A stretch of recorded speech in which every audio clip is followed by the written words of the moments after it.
নমস্কার, মম্মা চ্যানেলে আপনাদের সবাইকে স্বাগত। আজকে আমি করতে চলেছি কমলা লেবুর রস দিয়ে কমলা কাতলা। আসুন ভিডিওটি স্কিপ না করে দেখতে থাকুন আমি কিভাবে কমলা কাতলা তৈরি করি। কমলা কাতলা তৈরি করতে আমি এখানে কাতলা মাছ নিয়েছি। 500 গ্রাম মতো মাছ আছে আমার। এই মাছগুলো আমি আগে ভালো করে ধুয়ে নিয়েছি। ধুয়ে নেওয়ার পর নুন হলুদ মাখিয়ে আমি 15-20 মিনিটের জন্য রেখে দিয়েছি।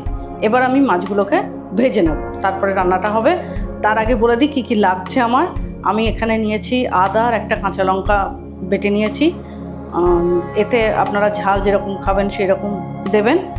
আচ্ছা, এখানে নুন নিয়েছি যেটা লাগবেই। একটু হলুদ গুঁড়ো, 1 চামচ মতো হলুদ গুঁড়ো নিয়েছি। এখানে 1 চামচ করে ধনে গুঁড়ো জিরে গুঁড়ো আছে। আর এখানে ফোড়ন দেওয়ার জন্য আমি কালো জিরে নিয়েছি। আচ্ছা, এইবার আমি এই ধনে গুঁড়ো আর জিরে গুঁড়োটাকে এই আদা লঙ্কা পেস্টের মধ্যে ঢেলে দেবো, দিয়ে একটা পেস্ট তৈরি করে নেব।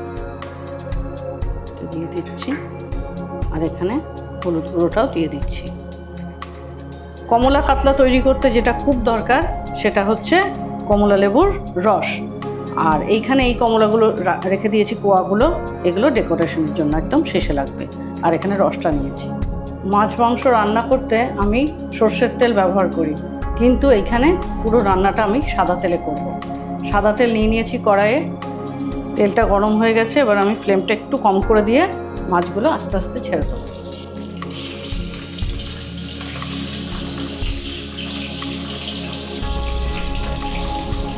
মাছগুলো একবারে কড়া করে ভাজবো না, লাল করে, একটু হালকা থাকবে।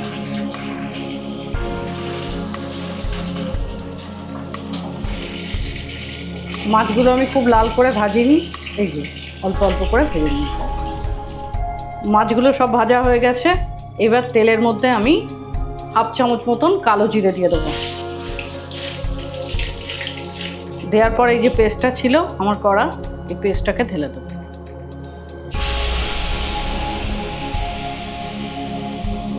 দিয়ে দেবো স্বাদ অনুযায়ী নুন, কারণ নুনটা আমি মাছেও মাখিয়ে রেখেছিলাম, অতএব সেই বুঝে নুনটা দিতে হবে।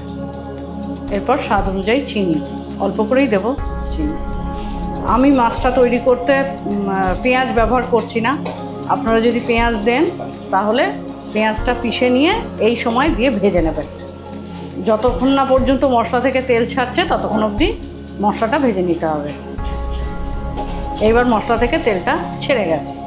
এবার আমি এর মধ্যে অল্প করে একটু জল দিয়ে দেবো। জলটা ফুটে উঠলে এর মধ্যে আমি এক এক করে মাছগুলোকে ছেড়ে দেবো। ফ্লেমটা একটু কম করে দেবো। 1 পিঠ করে ফুটে উঠলে মাছগুলোকে পাল্টে দেবো। ফুটে গেছে। এবার আমি এর মধ্যে সেই কমলা লেবুর রসটা ঢালবো। আচ্ছা, কমলা লেবুটা রসটা বের করব কিভাবে? কোয়াগুলোকে পেস্ট করব না, আগে কোয়ার মধ্যে থেকে যে পাল্পগুলো রয়েছে কমলা লেবুর সেইগুলোকে বের করে নেবো, সেইটা পিষবো, নাহলে একটু তেতো হয়ে যেতে পারে। কমলা লেবুর রসটা দিয়ে দিলাম।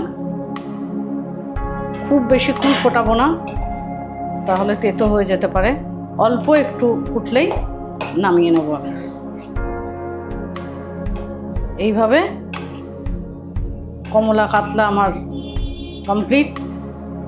ভিডিওটাই দেখে যদি আপনাদের ভালো লাগে তাহলে মম্মা চ্যানেলটি সাবস্ক্রাইব করতে ভুলবেন না, এবং লাইক কমেন্ট এবং শেয়ার তো অবশ্যই করবেন। বাড়িতে করবেন, আশা করি ভালো লাগবে। কমলা লেবুর সময় একটু কমলা লেবুর রেসিপি না করলে হয়? ব্যাস, কমলা কাতলা আমার রেডি। এবার আমি এটাকে পরিবেশনের জন্য অন্য একটি পাত্রে তুলে নেব। এবার এই পাত্রে আমি মাছটা তুলে নিচ্ছি। 4টে কমলার কোয়া দিয়ে এটাকে আমি এখন ডেকোরেশন করে নেব।